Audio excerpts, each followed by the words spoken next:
Siempre en mi hogar decidiré quién entrará en él. Si obscuridad o luz ha de haber, dependerá de mí. Con mi elección yo podré determinar si la luz habrá de reinar allí.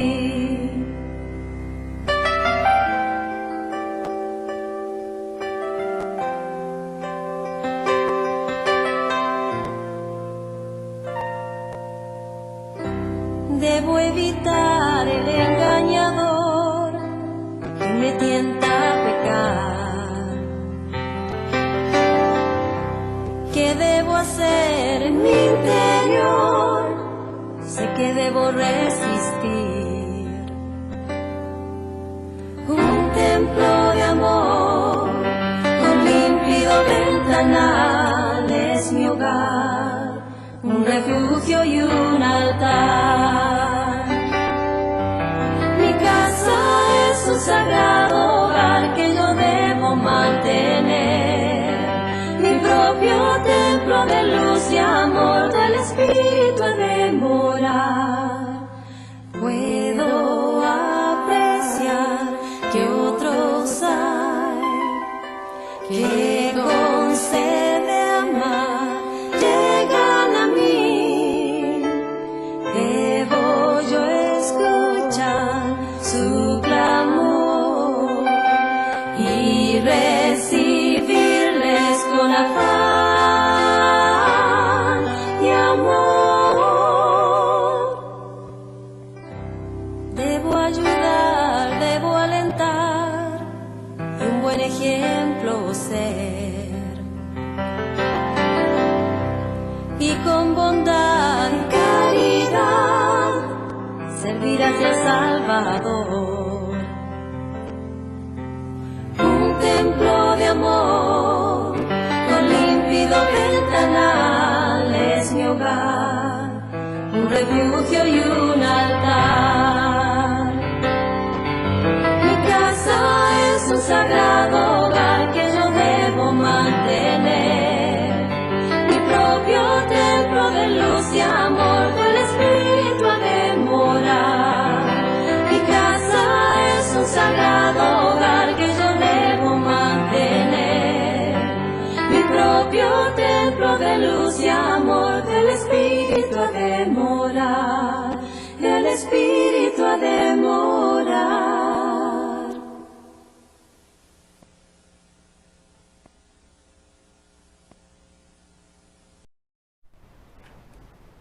Estimados hermanos, bienvenidos a la clase de la escuela dominical correspondiente a la semana del 2 al 8 de agosto. Nuestra clase se titula Permanecer en lugares santos y vamos a estudiar las secciones 85 a la 87 de Doctrina y Convenios. Tenemos, hermanos, aquí lecciones muy bonitas y muy importantes que repasar. Entre ellas tenemos que el Espíritu habla con una voz suave y apacible. Tenemos también que se recoge a los justos en los últimos días. Y también que la paz se encuentra en lugares santos. Vamos a comenzar entonces, hermanos, con la sección número 85.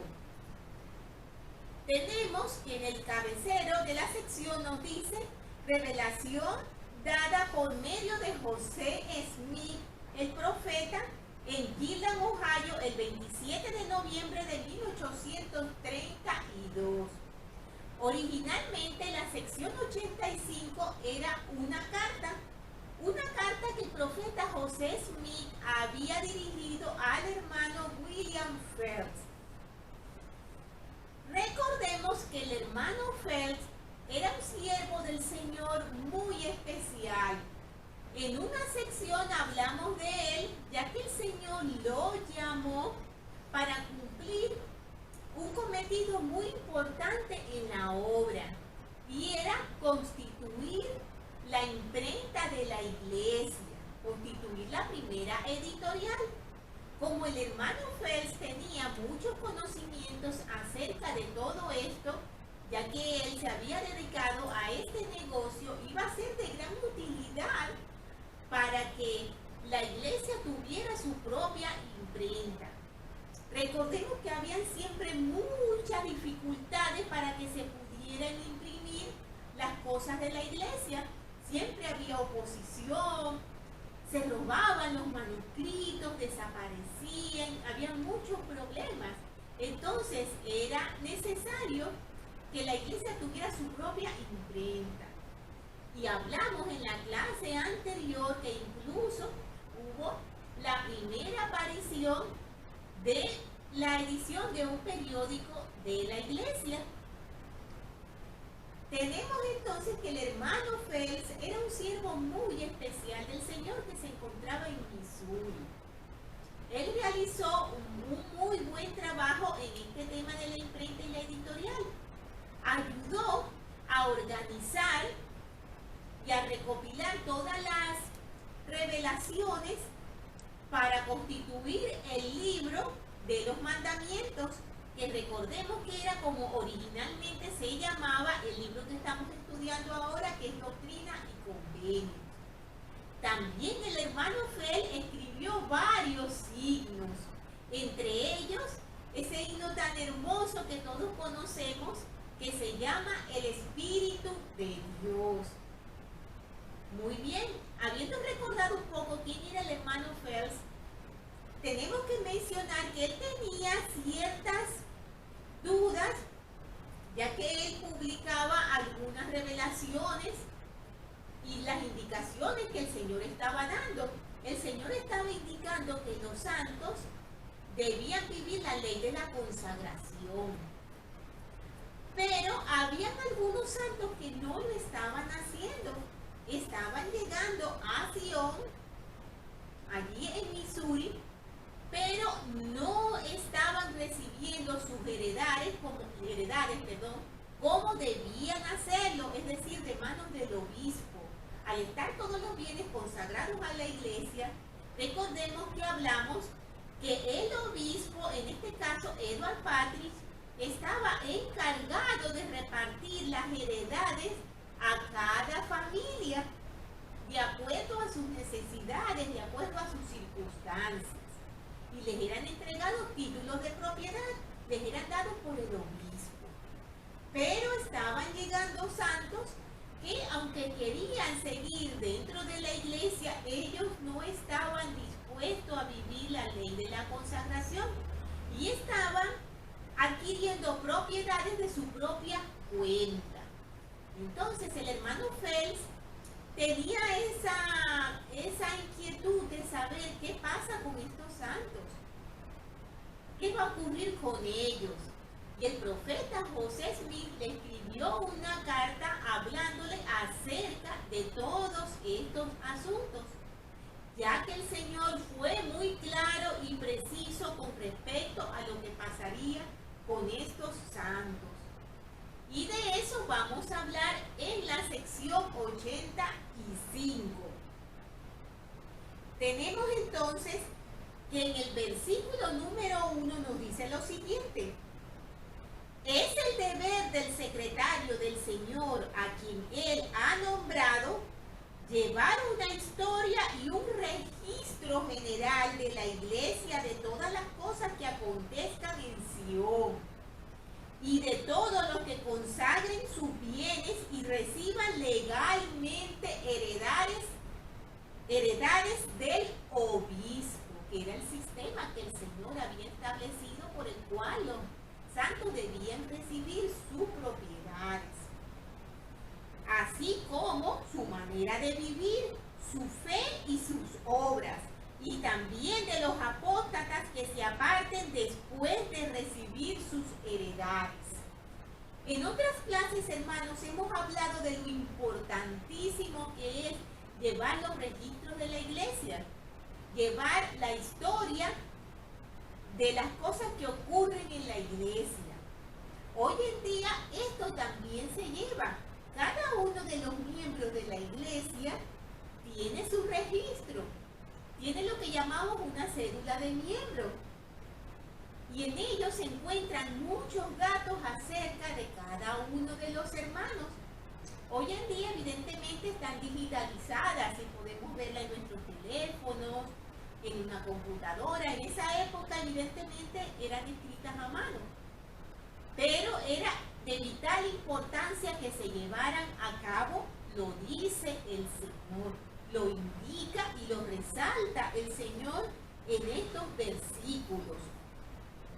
Vamos a leer algunos comentarios acerca de este tema de llevar los registros y por qué es tan importante, hermanos. El presidente Joseph Fielding Smith destacó que el hombre será juzgado por los registros escritos en la tierra y por lo tanto deben de ser fidedignos en todo detalle.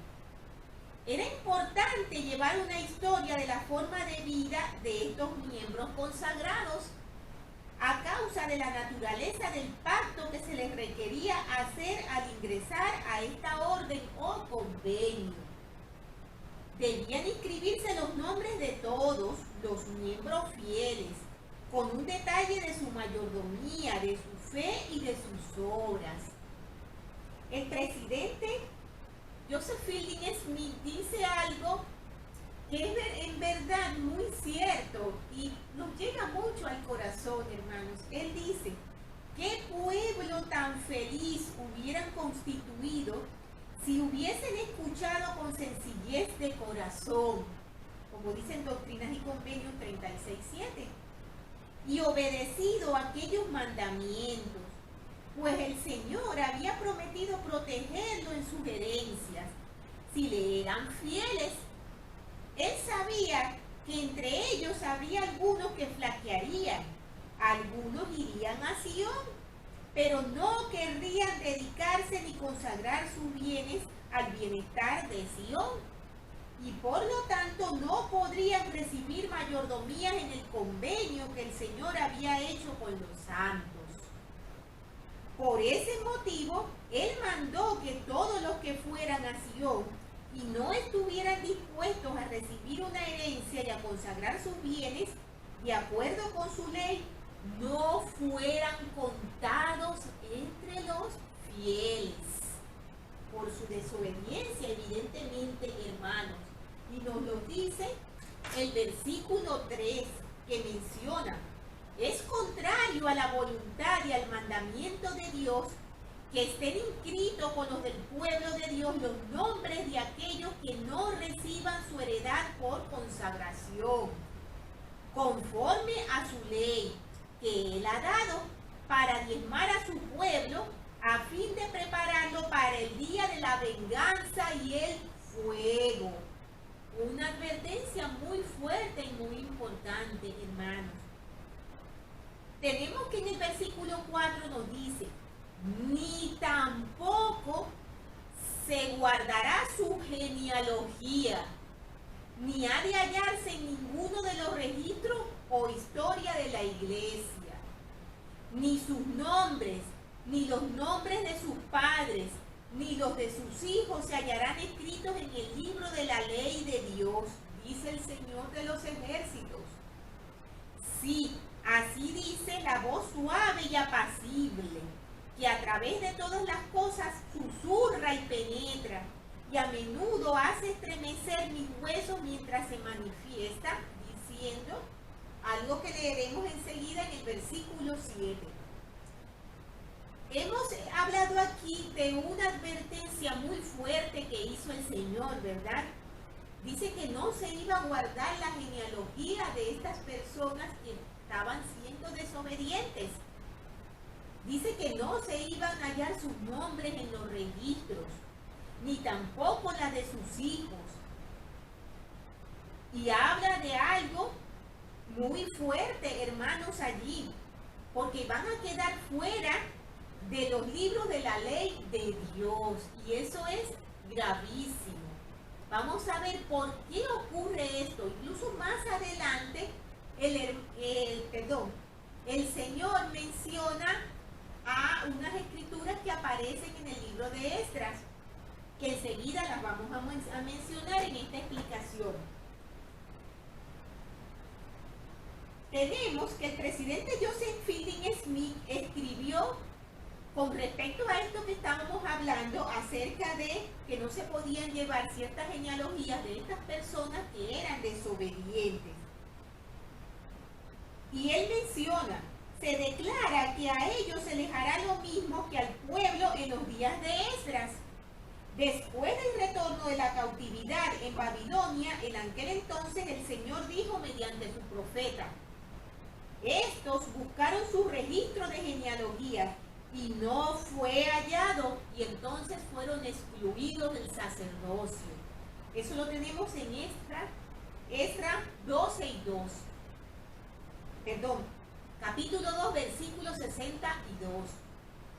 Los miembros de la iglesia hoy día deberían captar la advertencia de esas palabras y mantenerse preparados por medio de su fiel obediencia a los principios del Evangelio y ser leales a sus convenios, de manera que cuando llegue el día, si todavía están aquí para tomar parte en él, no se les encuentre como aquellos judíos de los días de Esdras, sino que sus nombres estén inscritos en el libro de memorias.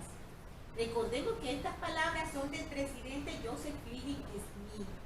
Palabras muy fuertes, hermanos, y advertencias muy ciertas y muy serias con respecto a la desobediencia y a esa tendencia que lamentablemente tenemos los seres humanos de siempre ir en contra de lo que el Señor nos está indicando, poniendo nuestro razonamiento o nuestra mente limitada en lo que nosotros pensamos que es mejor y desatendemos lo que el Señor nos está indicando para nuestro bien, que es en sí una prueba muy grande, porque es la prueba de nuestra fe y nuestra obediencia a lo que el Señor nos está indicando.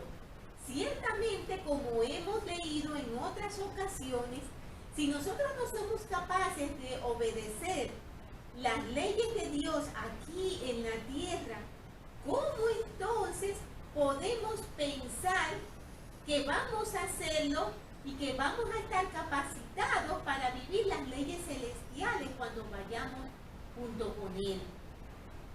Eso es algo que nos debe hacer pensar, hermanos, reflexionar y animar para que seamos obedientes en todo lo que el Señor nos ha requerido y todo lo que el Señor nos manda a seguir ahora en esta vida de la mortalidad.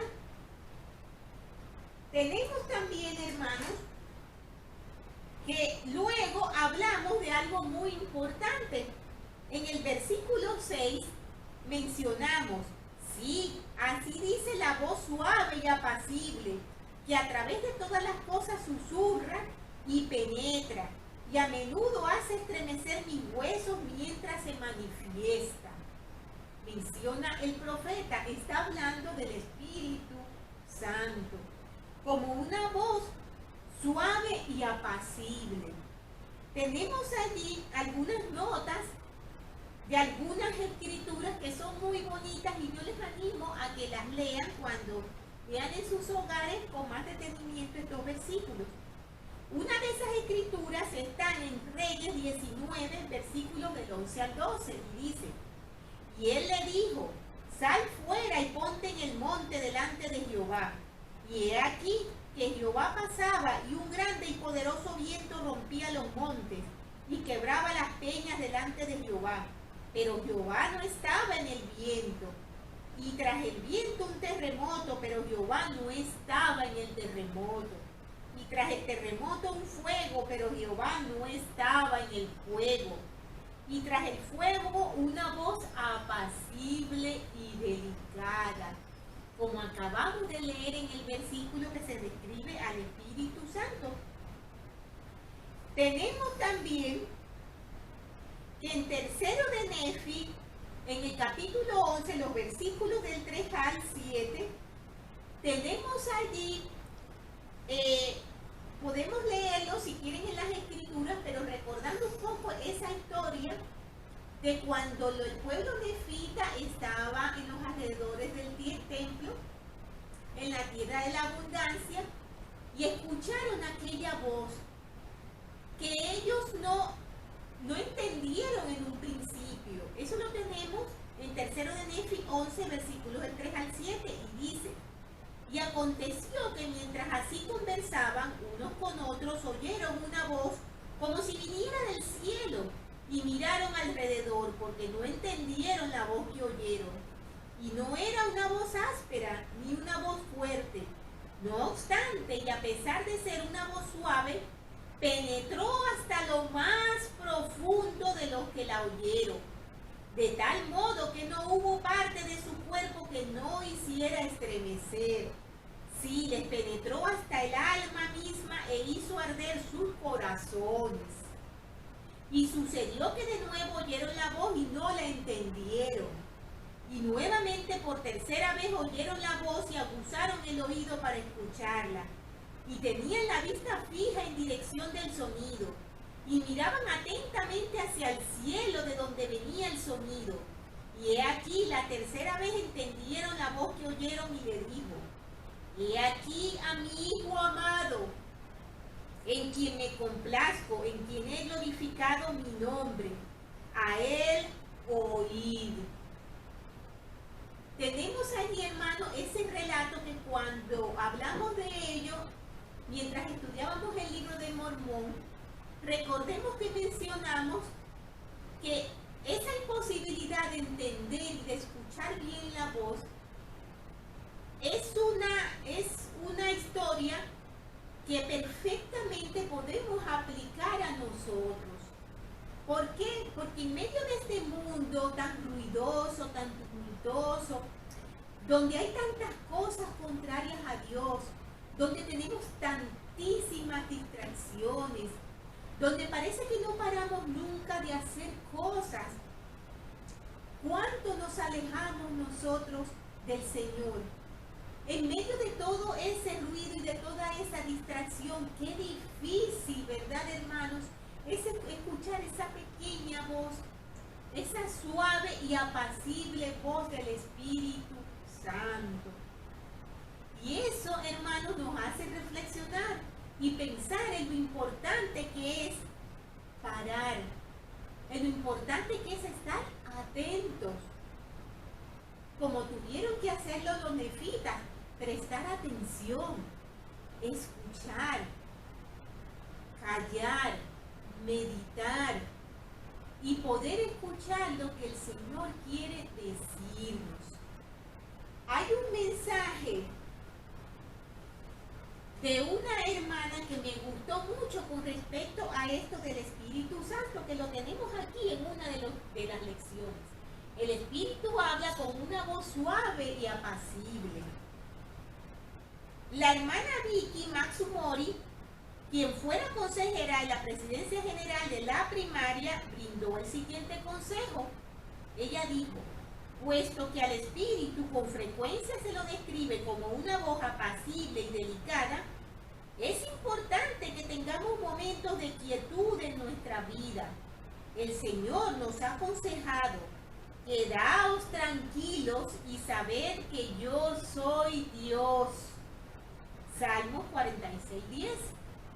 Si proporcionamos un momento tranquilo y de quietud todos los días, en los que no estemos, en lo que no estamos haciendo, bombardeados por la televisión, la computadora, los videojuegos o los aparatos electrónicos personales, permitimos a esa voz apacible y delicada la oportunidad de brindarnos revelación personal y de susurrarnos dulce guía, tranquilidad y consuelo. Esas palabras las tenemos en el mensaje llamado Ayudar a los demás a reconocer los susurros del Espíritu, en la Liaona de noviembre del 2009. Tenemos entonces, hermanos, allí una lección muy importante y se refiere al Espíritu Santo, a nuestra sensibilidad espiritual y nuestra capacidad para poder dar oído a esos susurros. Esos susurros que no solamente nos van a dar información y guía, esos susurros que nos van a dar amor, que nos van a dar consuelo, que nos van a dar fortaleza. Pero para eso necesitamos estar atentos, para eso necesitamos, como nos recomienda la hermana, darnos todos los días ese tiempo de tranquilidad para escuchar al Señor. Y no dejarnos envolver constantemente en las distracciones del mundo. No es algo que podemos hacer o no hacer, no es algo que sea opcional, hermanos. Es algo vital en nuestras vidas. El poder sentir la dulce influencia de nuestro Padre Celestial y poder escuchar sus consejos y su guía.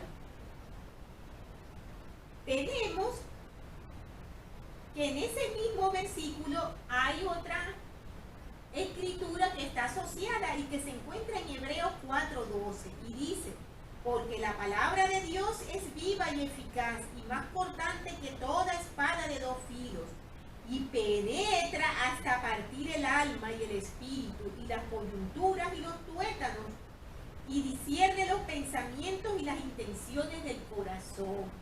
Porque hemos dicho, como menciona el profeta aquí, que la voz suave y apacible del Espíritu Santo penetra dentro de nuestros huesos.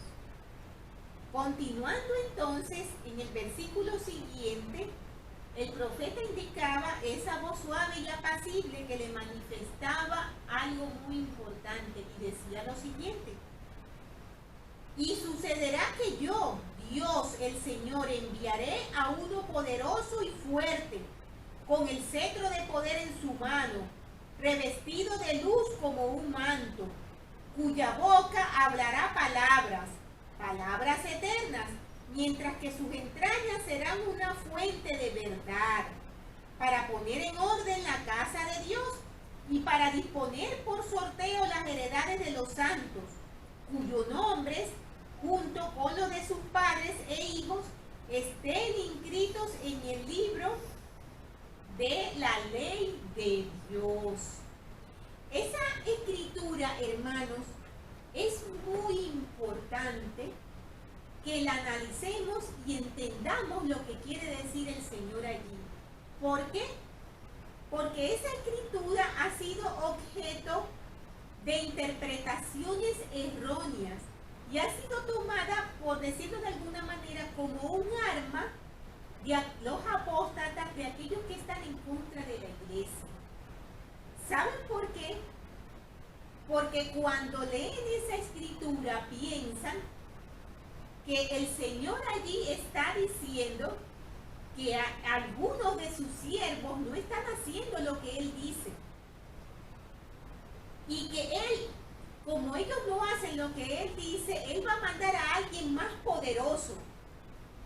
Y esas personas asumen que ese poder lo tienen los apóstatas y aquellos que continuamente critican y mantienen en juicio a los siervos del Señor. Se cogen de allí de una manera tal que hacen pensar que ellos tienen razón y que muchos de los siervos del Señor se equivocan y tiene que haber allí alguien que esté constantemente en contra de ellos. Y que ellos tienen razón en levantarse, en criticar y en tratar de sacar a esa persona de allí. De tal manera que allí vemos cuánto pueden transversar las escrituras las personas de una forma equivocada. Fíjense en la vía por donde están tomando esta escritura. Ellos piensan que esos fuertes que llevan ese cetro de poder son los que están en contra, porque ellos están viendo los errores según ellos piensan. Vamos a leer un poco acerca de eso y a entenderlo. ¿A qué se refería el Señor cuando hablaba de que mandaría a otra persona fuerte? Tenemos que entender ante todo, como nos explican aquí en el manual, que el tema de esta carta, porque habíamos mencionado que esto originalmente era una carta, está referida a una situación específica que estaba ocurriendo en Missouri. El profeta se refiere especialmente a lo que le sucederá a aquellos que no reciban sugerencias mediante el título u orden proveniente del obispo. En esa época, hermanos, comenzaron a prevalecer muchas actitudes de orgullo, de rebelión. Algunos hermanos estaban endureciendo los corazones. Y lamentablemente uno de los hermanos que cayó en eso fue el obispo Edward Patrick, que era el encargado de toda esa labor de distribuir las herencias. Tenemos que el hombre que fue llamado por Dios para disponer su suerte de herencias, el hermano Patrick, había desacatado sus deberes, se estaba descuidando. Y nos dicen aquí una expresión que enseguida, dentro de poco, vamos a explicar. Y estaba extendiendo su mano para sostener el arca de Dios. Pero, mediante el arrepentimiento, sacrificio y sufrimiento del obispo Patrick, sin duda, este consiguió que se le atenuara el castigo que le había prometido el Señor, que era el caer por el dardo de la muerte. Y que se iba a enviar a otro para ocupar su lugar, que es lo que significa en la Escritura uno fuerte y poderoso. Pero el obispo Patrick se arrepintió, hermanos, de esa actitud que estaba él tomando y volvió de nuevo a retomar sus deberes como el Señor necesitaba que él lo hiciera, con humildad. También tomamos en cuenta que para esa época la iglesia era aún muy joven, no tenía tanto tiempo de haber sido organizada y aún los miembros, incluso los más fuertes, no estaban bien asentados en lo que era la fidelidad, la fortaleza que ellos debían tener como sacerdocio. Y entonces malentendían muchas cosas y llevaban cierta contradicción en cuanto a lo que decía el profeta. Eso estaba pasando con el obispo Patrick y de eso habíamos hablado en otras lecciones. Ya él había sido amonestado por el Señor, ya que en varias ocasiones corregía al profeta y esto él no podía hacerlo. Tenemos entonces también que se requería instrucción y tiempo y experiencia para que los hombres entendieran sus deberes y preservaran una justa relación mutua como oficiales de la iglesia. Tenemos entonces allí una expresión que hablábamos acerca de sostener el arca de Dios, ¿verdad? Y esa expresión la tenemos en el versículo 8, que dice lo siguiente: mientras que aquel hombre que fue llamado por Dios y nombrado, que extiende su mano para sostener el arca de Dios, caerá por el dardo de la muerte, como el árbol herido por el fulgente golpe del rayo. ¿Qué significa sostener el arca de Dios con la mano? ¿De dónde viene esa expresión? Hermanos, esa expresión la tenemos en una historia del Antiguo Testamento, cuando los filisteos devolvieron el arca del pacto que se habían llevado, que habían usurpado, y esto fue durante el reinado del rey David. Cuando ellos la devolvieron, unos hombres llevaban el arca. Recordemos que el arca representaba la divinidad, representaba al Señor. Nadie podía tocar el arca más que el sumo sacerdote, que tenía que pasar por un proceso de purificación bastante complicado. Nadie podía tocarla. Uno de los hombres que llevaba el arca, que la transportaba, llegó un momento en que en un desnivel del terreno el arca estuvo a punto de caerse, y entonces un hombre llamado Usa, trató de sostener el arca para que ésta no cayera. Y cuando Usa hizo esto, cayó muerto fulminantemente. Esta historia quizás a muchos nos confundió. Yo misma me incluyo allí. Cuando no había aprendido tantas cosas de las Escrituras, yo pensaba, y a lo mejor a ustedes les ha ocurrido, pero ¿qué hizo este hombre de malo? Él tuvo una buena intención. Él quiso sostener el arca para que no cayera. No es un castigo muy severo matarlo por eso. Tenemos que pensar, hermanos, que ciertamente, aunque él tuviera una buena intención, él no debía tocar el arca de Dios. Él no era el sumo sacerdote que estaba autorizado para hacer esto. Como nos dicen aquí unos comentarios en el manual, nos dice lo siguiente: por buena que fuera la intención de Usa, él se acercó irreflexivamente a lo que solamente podía acercarse una persona bajo las condiciones más estrictas. Sin tener fe en el poder del Señor, supuso que el arca estaba en peligro, olvidando que era el símbolo físico del Dios Todopoderoso. ¿Quién podría jactarse de salvar a Dios y a su reino mediante sus propios esfuerzos? Nos hacen esa interrogante.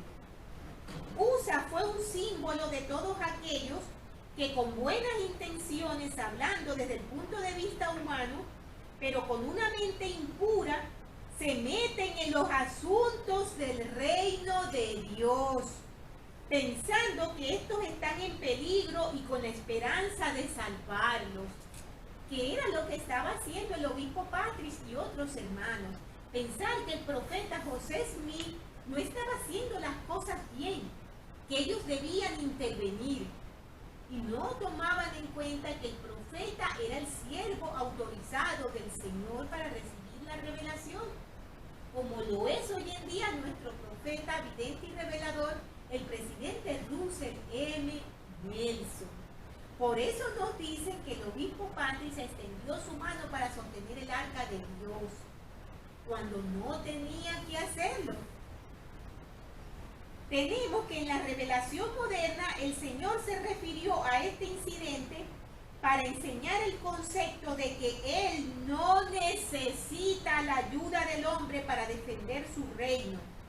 Sin embargo, aún hoy en día hay quienes temen que el arca se bambolee y suponen que pueden sostenerla. Algunos están seguros de que en la iglesia no se trata con justicia a las mujeres. Otros querrían dar bendiciones que no se han autorizado. Y hay quienes cambiarían la doctrina establecida de la iglesia.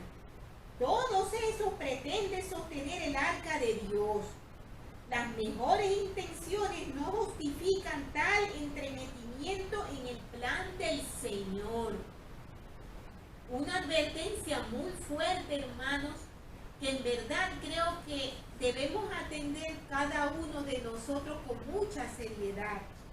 El presidente David McKay y el presidente John Taylor aplicaron esta lección a los santos de nuestros días.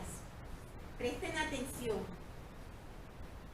Es un poco peligroso para nosotros salir de nuestra propia esfera a intentar dirigir los esfuerzos de un hermano sin haber recibido autoridad alguna para ello. Miremos a nuestro alrededor y observemos cuán rápidamente mueren espiritualmente aquellos que sin ninguna autoridad intentan sostener el arca. Su alma se llena de amargura, se les ofusca la mente, yerran en sus juicios y su espíritu es presa de la depresión. Tal es la triste condición de hombres que, olvidando sus propias responsabilidades, pasan el tiempo buscando las faltas de los demás. Entre nosotros existen algunos principios principios de insubordinación, pero hay un principio que se relaciona con el reino de Dios, que es el de reconocer a Dios en todas las cosas, reconocer al sacerdocio en todas las cosas. Quienes no lo hacen, mejor les fuera arrepentirse o se verán detenidos repentinamente. Os digo esto en el nombre del Señor. No penséis que lo sabéis todo y que podéis administrar y controlar el sacerdocio, pues no podréis. Dios es quien debe dirigir, legislar, dictar y estar a la cabeza. Y cada hombre debe ocupar su propio lugar. El arca de Dios no necesita que nadie la sostenga, y menos aún hombres incompetentes que no reciben revelación y no tienen conocimiento del reino y sus leyes. La causa en la que estamos es una gran obra y tenemos la responsabilidad de prepararnos para lo que nos espera y de reconocer a Dios, su autoridad, su ley y su sacerdocio en todas las cosas. Una lección muy fuerte y muy cierta, hermanos, que nos llama a dejar de estar buscando el error constantemente en los siervos de Dios y pensar siempre que nosotros tenemos que corregirlos, que nosotros lo haríamos mejor. Recordemos, hermanos, que cada persona que está en un llamamiento recibe un manto muy especial cuando es apartado. Y ese manto lo tiene esa persona. Por eso nos dicen en el mensaje, las palabras del presidente McCain, que dejemos de salir de nuestra esfera de responsabilidad a criticar y a querer mandar en la esfera de la responsabilidad de otros hermanos. Démonos cuenta que el Señor sabe a quién llama. El Señor a quien llama capacita. Y el Señor a quien llama lo está preparando para escuchar sus revelaciones. Cosas que no la tenemos quienes no estamos en esos llamamientos. Entonces tenemos que tener mucho cuidado, hermanos, porque en verdad a mí eso me llegó muy adentro.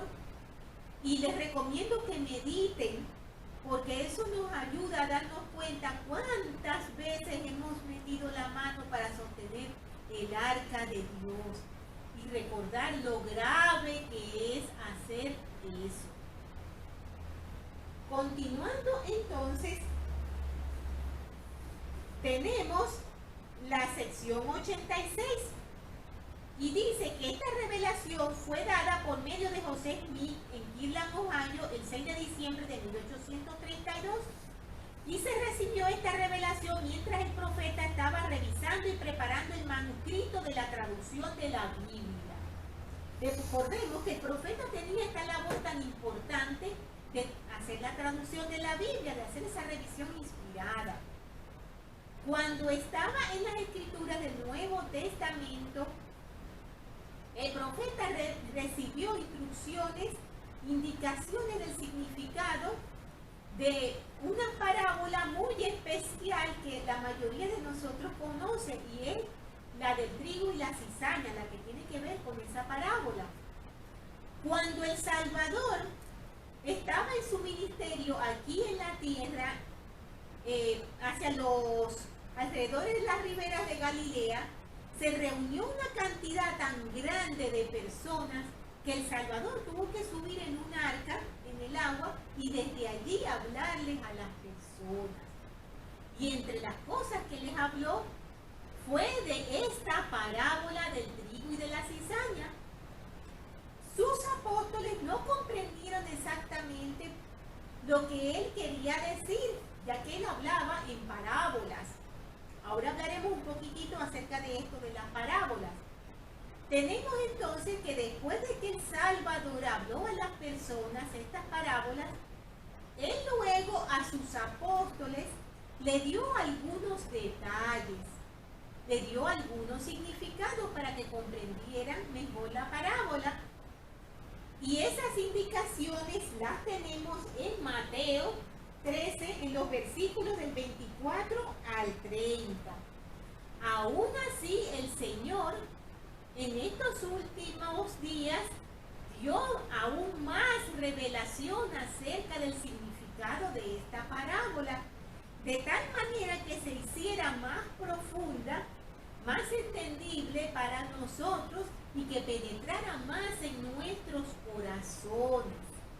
¿Por qué lo hizo si ya él había revelado algunos de los detalles del significado?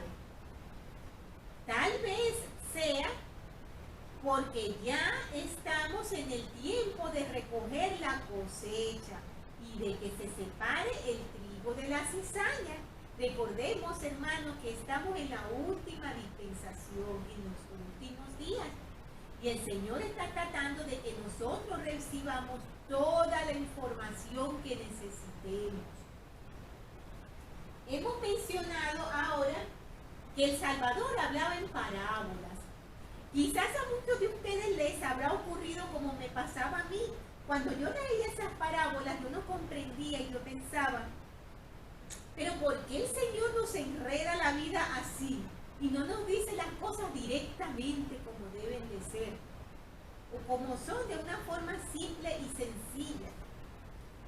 Cuando el Salvador estaba en su ministerio en la tierra, recordemos, hermanos, que había una persecución encarnizada en contra de él y de quienes le seguían.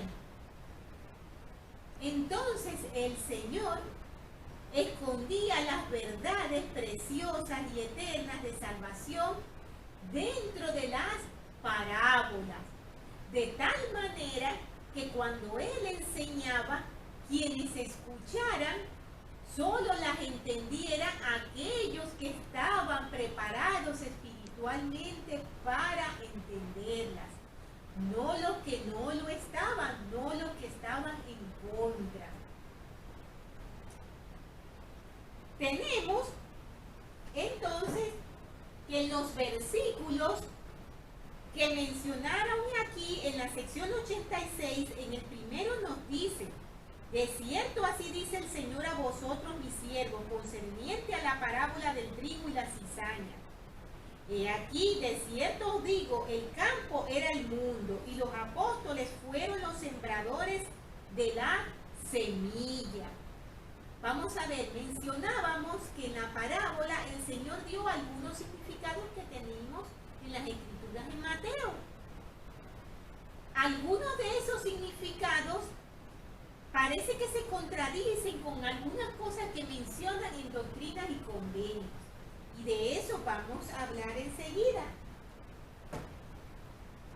En Mateo 13, donde encontramos esta parábola tan importante del trigo y la cizaña, el Señor dio algunos significados. Como no podemos extendernos tanto en el tiempo, hermanos, y leer absolutamente toda la parábola y tomar versículo por versículo, yo les recomiendo que la lean en sus hogares. Pueden detener el video, lean con atención la parábola y ahora escuchen los significados que el Señor dio en Mateo, que los vamos a especificar para poder entonces entender los que se agregaron en Doctrina y Convenios. Tenemos que el hombre que siembra es el Hijo del Hombre, Jesús. El campo es el mundo. La buena semilla son los hijos del reino, que son los seguidores de Jesús. Las cizañas son los hijos del maligno, los que ceden a las tentaciones de Satanás. El enemigo es el diablo. La cosecha es el fin del mundo. Los segadores son los ángeles enviados a cegar el campo. La cizaña que se ata y se quema son los inicuos que serán apartados y arrojados al fuego, y su castigo en el juicio. El trigo recogido en el alfolí representa a los justos que se apartarán de los malvados y resplandecerán en el reino del Padre. Los puntos que el Señor no explicó y que están registrados en el capítulo 13 de Mateo son los siguientes que vamos a ir analizando aquí en Doctrina y Convenios. Tenemos que en el 2 mencionamos que decía: he aquí, de cierto os digo, el campo era el y los apóstoles fueron los sembradores de la semilla. Ahí a lo mejor observamos algo que quizás podamos pensar, pero hay una contradicción allí, o sea, hay algo allí que discrepa. Dijeron que el sembrador era el Hijo del Hombre, que el sembrador era Jesús, pero allí en ese versículo dicen que son los apóstoles.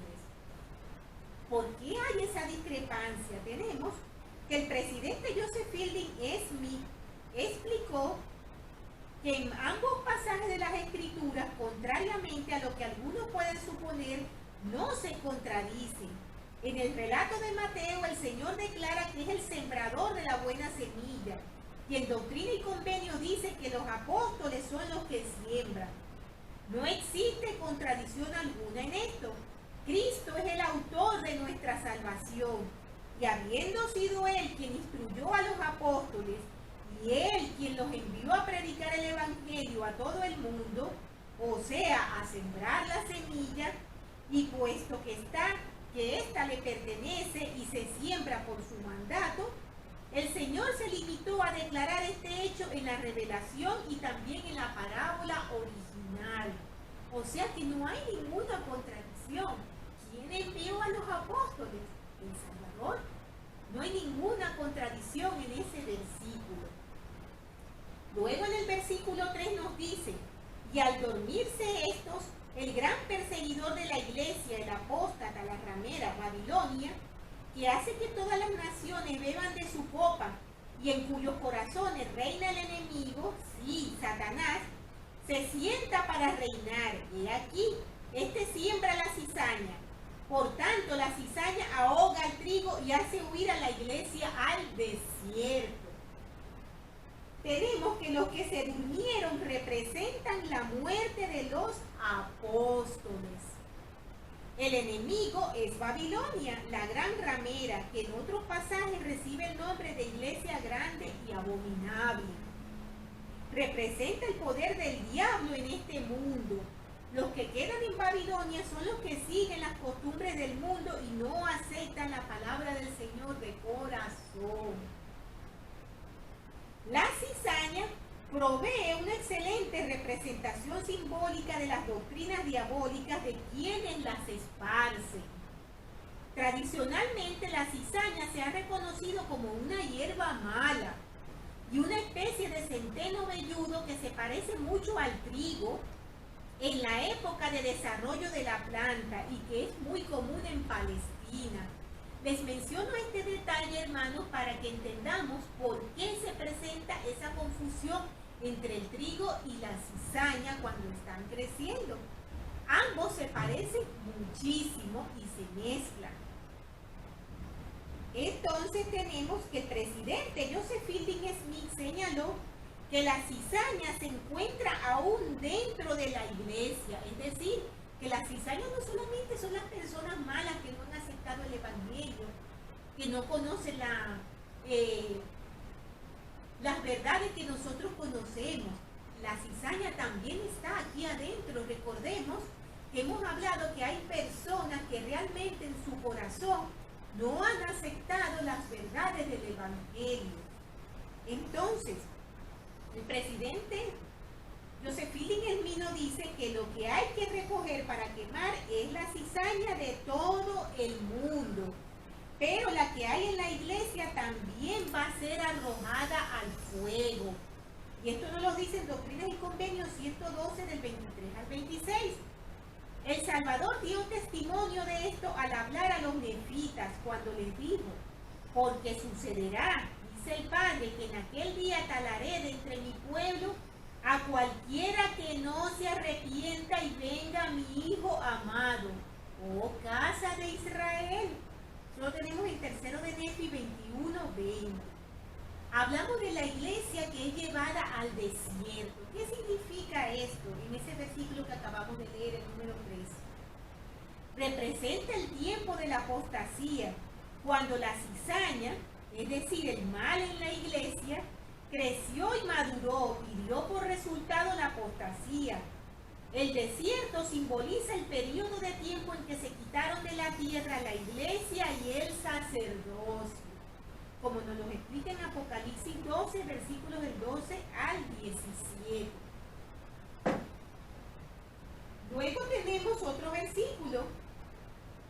Tenemos que en el 4 nos dice: he aquí en los postreros días, aún ahora, mientras el Señor comienza a sacar a la luz la palabra, y la hierba está brotando y todavía está tierna. He aquí, de cierto os digo, los ángeles claman al Señor día y noche, y están preparados y esperando ser enviados a cegar los campos.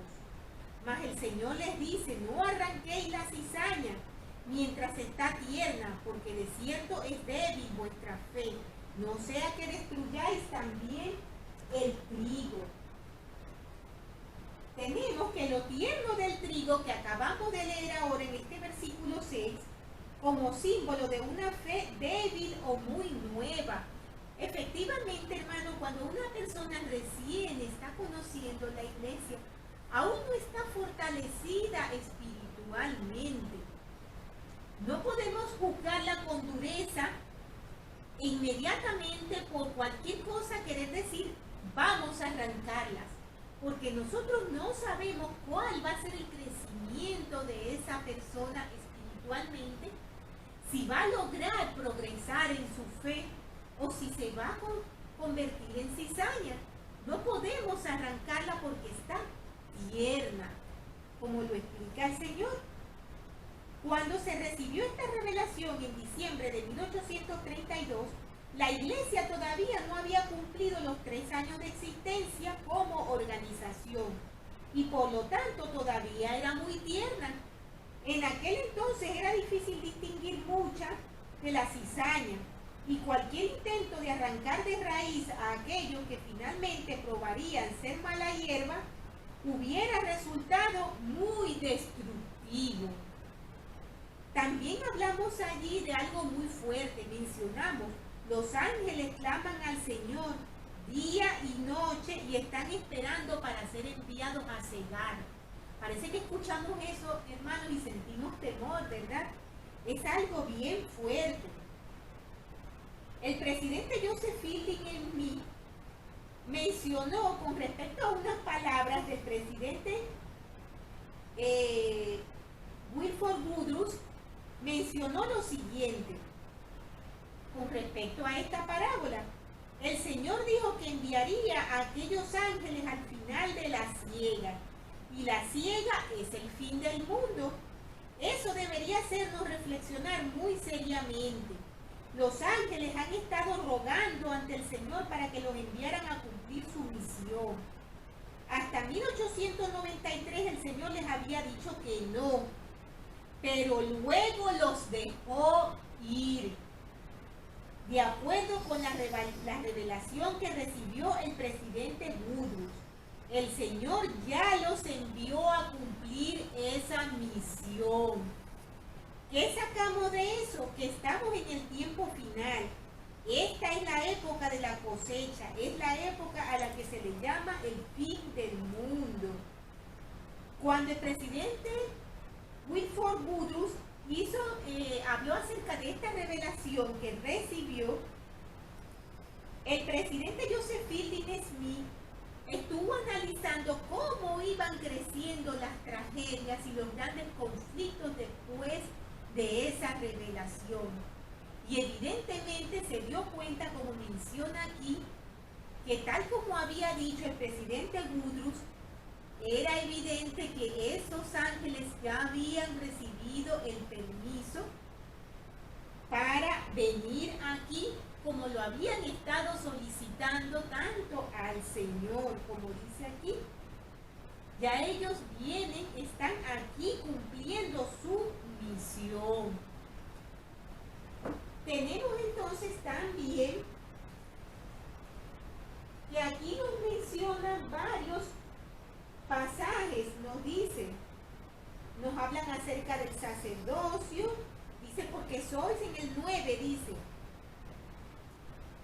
en el 8, de modo que así os dice el Señor, a vosotros en quienes ha continuado el sacerdocio por el linaje de vuestros padres, porque sois herederos legítimos según la carne y habéis sido escondidos del mundo con Cristo.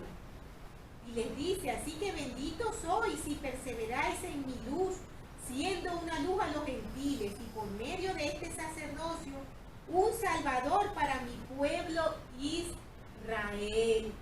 Con todas estas cosas que hemos mencionado, hermanos, nos estamos refiriendo a esta lección que dice que se recogerá a los justos en los últimos días, cuando se separe el trigo de la cizaña. Tenemos que en este pasaje acerca del sacerdocio, hablan de un linaje de padres, ¿verdad?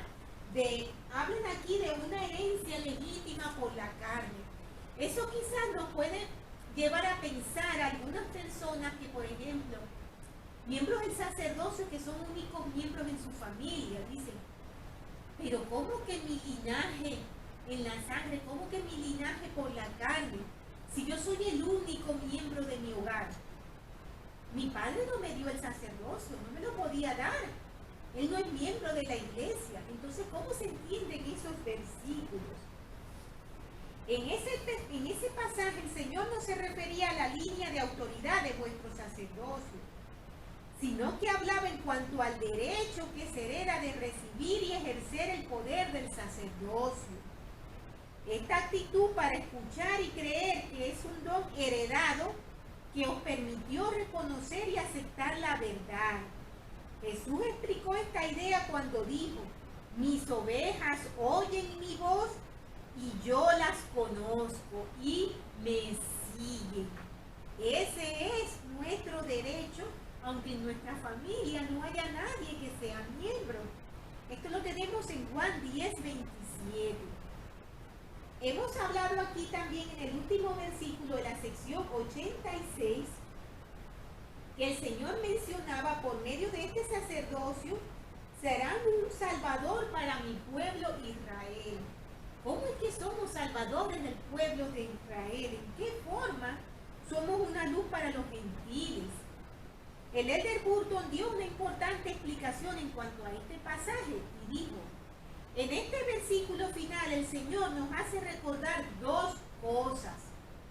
Primero, nos recuerda la responsabilidad que tenemos de efectuar la obra misional aquí en la tierra.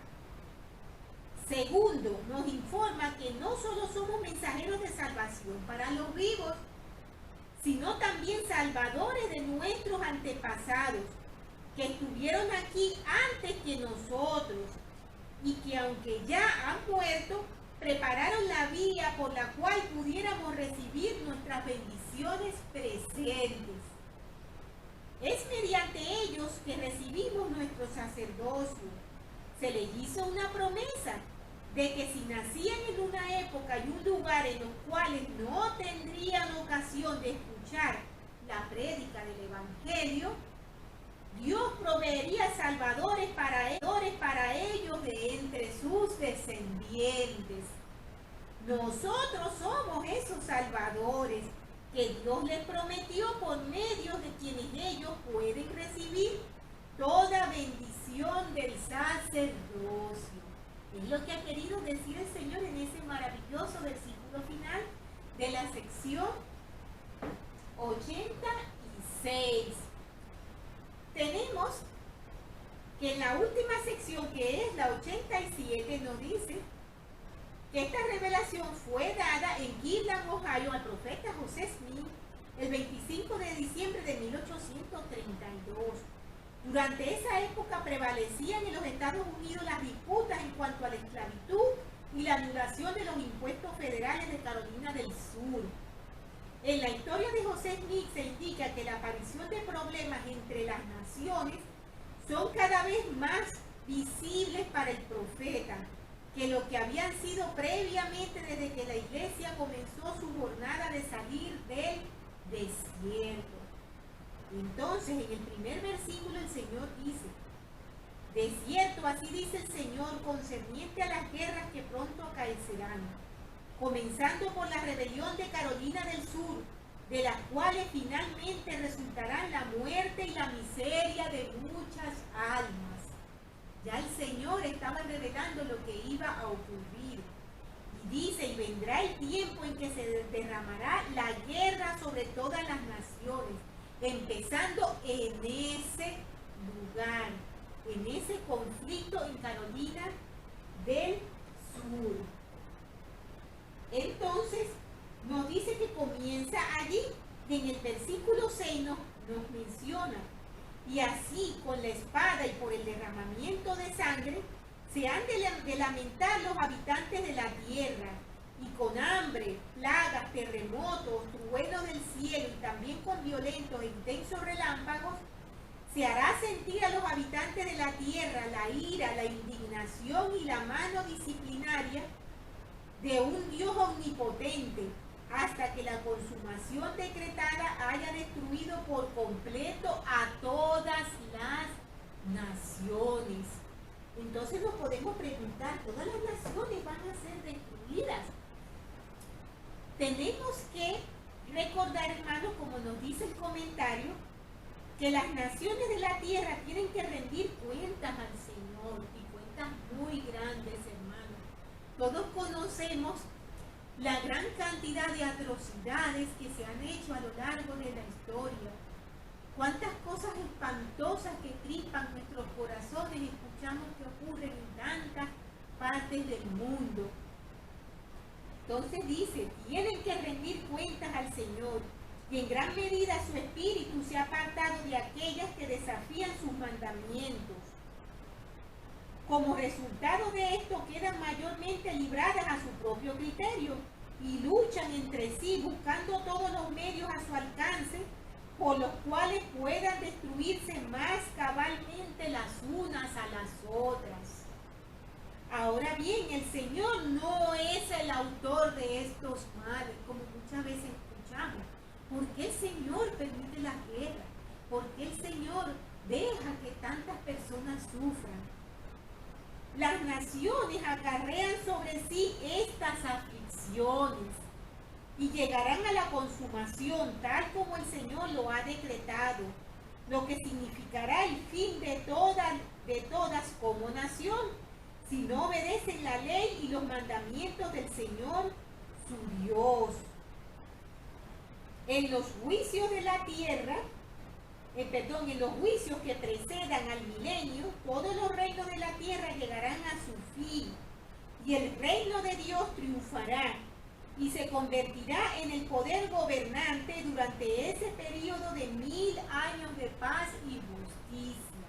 Estas palabras son del elder James Talmage, en un reporte de conferencia del año 1923. Luego en el versículo 7 nos dice, a fin de que cesen de ascender desde la tierra a los oídos del Señor de Sabaoth, el clamor de los santos y de la sangre de ellos, pidiendo que sean vengados de sus enemigos. Conocemos, hermanos, las atrocidades que se hicieron en las épocas antiguas y que aún hoy ocurren en contra de los siervos del Señor. Quizás para muchos esto no es grave o no es importante, algunos lo ven quizás como algo que tenía que ocurrir. Simplemente la controversia, nos matamos los unos a los otros. No es tan simple, hermanos, es de gran gravedad atacar, asesinar, perseguir a los siervos del Señor. Tenemos que antes de la guerra civil muchos miembros de la iglesia perdieron la vida en manos de los populachos enardecidos. El elder George Cannon explicó la gravedad de quitarle la vida a un siervo de Dios. De los pecados que pueda cometer una nación, no hay otro que el Señor vengue tan rápida y terriblemente como el del derramamiento de sangre inocente, o en otras palabras, cuando se trata de la muerte de sus siervos ungidos y autorizados. Ninguna nación que haya cometido ese delito ha podido nunca escapar de su venganza. Él siempre ha enviado los rayos de su ira para destruir a aquellos que han perpetrado tal maldad. Es el máximo de las ofensas que se pueden cometer contra la majestad del cielo y contra la autoridad del Creador. Una ofensa que el Señor no tolera que quede sin castigo, dado que sus siervos son sus representantes en la tierra. Vemos allí la gravedad de todas estas atrocidades que se han hecho y que aún se harán contra los siervos del Señor. Y entonces, al finalizar el versículo de la sección 87, tenemos que nos dice: por tanto, permaneced en lugares santos y no seáis movidos hasta que venga el día del Señor, porque he aquí viene pronto, dice el Señor. Amén. Y tenemos la lección que nos dice que la paz se encuentra en lugares santos. Este pasaje se dirige a los discípulos de Cristo y la recomendación está relacionada con su seguridad en días de tribulación, cuando una enfermedad desoladora cubrirá la tierra. El presidente Harold Billy, con respecto a ello, prometió que los verdaderos siervos de Dios, aquellos que cumplan con su deber, serán protegidos y preservados si están dispuestos a hacer exactamente lo que el Señor ha aconsejado, que es permanecer en lugares santos. Pero muchas veces permanecer en lugares santos lo entendemos únicamente como un lugar geográfico. Es importantísimo, hermanos, que sepamos y entendamos que permanecer en lugares santos es más que referirse a un lugar geográfico específico. El presidente Harold Billy lo explicó de esta manera. Al estudiar los mandamientos del Señor y las promesas que contienen, para aquellos que lo obedezcan, comenzamos a entender mejor en qué forma podemos permanecer en lugares santos, tal como el Señor nos manda. Las enseñanzas del presidente Lee aclaran que los lugares santos tienen más que ver con la forma en que vivimos que con el lugar donde vivamos. Escuchemos con atención, hermanos. Si llevamos el tipo de vida que nos haga dignos de la compañía constante del Espíritu Santo, uno de los miembros de la Trinidad, entonces en verdad se puede decir que estamos en un lugar santo. Y los santos no deben salir de ese lugar hasta el día de la venida del Señor. El hogar, presten atención, hermanos, el hogar es la institución más importante para enseñar a los hijos de Dios los principios que los hagan llegar a ser dignos de Sion.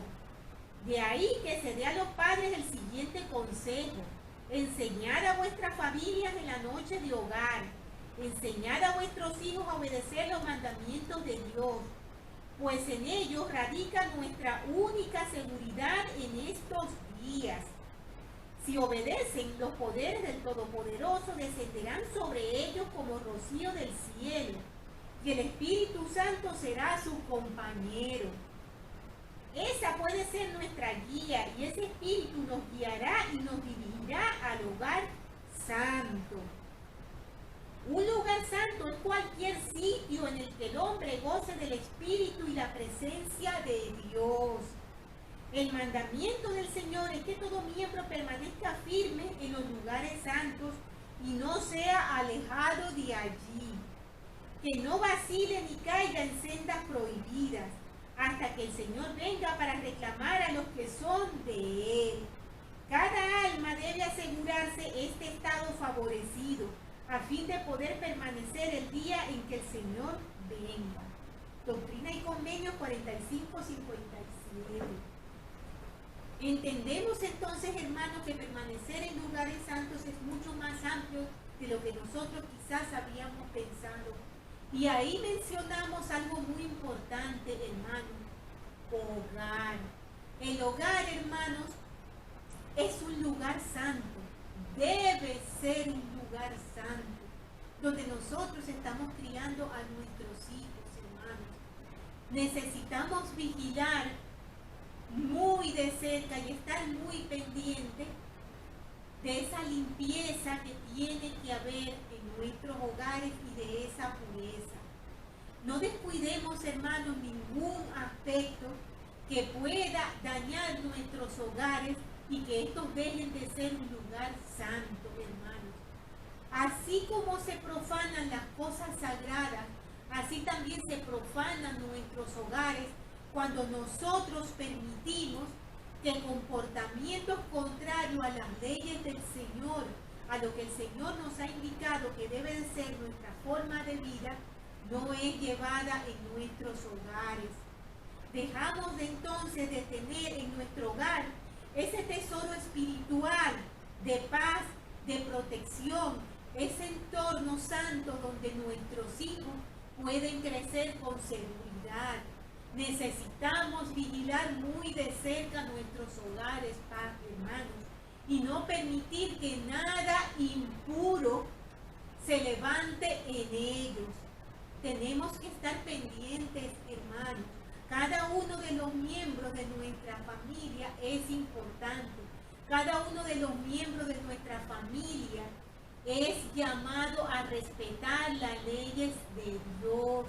Y nosotros debemos estar vigilantes a ello y no permitir que se desvíen a otras cosas y que profanen la santidad de ese lugar en el que nos hemos esforzado por convertirlo en un lugar donde el Espíritu del Señor more. Recordemos siempre que el Señor no mora en templos impuros. De tal manera que si nosotros procuramos ser obedientes a las cosas del Señor, pero permitimos que en nuestro hogar ocurran cosas que no deben de ocurrir, estamos también alejando el espíritu de nosotros mismos. Es algo en lo que tenemos que tener mucho cuidado, hermanos. Y estas cosas dejo, hermanos, con mucho amor y humildad en el sagrado nombre de Jesucristo. Amén. Yo sé, hermanos, que esta es la iglesia verdadera y no me cabe ninguna duda. Sé que nuestro Salvador vive y nuestro Padre Celestial vive y nos ama. Nos guían y nos han dejado todos estos tesoros de conocimiento para que estudiemos, nos preparemos y nos fortalezcamos y podamos permanecer en lugares santos hasta que el Salvador venga. Y así podamos ver su faz con la paz, el amor, la confianza y la alegría de saber que iremos con ellos. En el sagrado nombre de Jesucristo dejo esto con amor. Amén. Por favor, hermanos, estudien la siguiente lección que la tenemos la semana que viene, que se titula Establecer una casa de Dios. Doctrina y Convenios 88. Tengan, hermanos, una estupenda semana.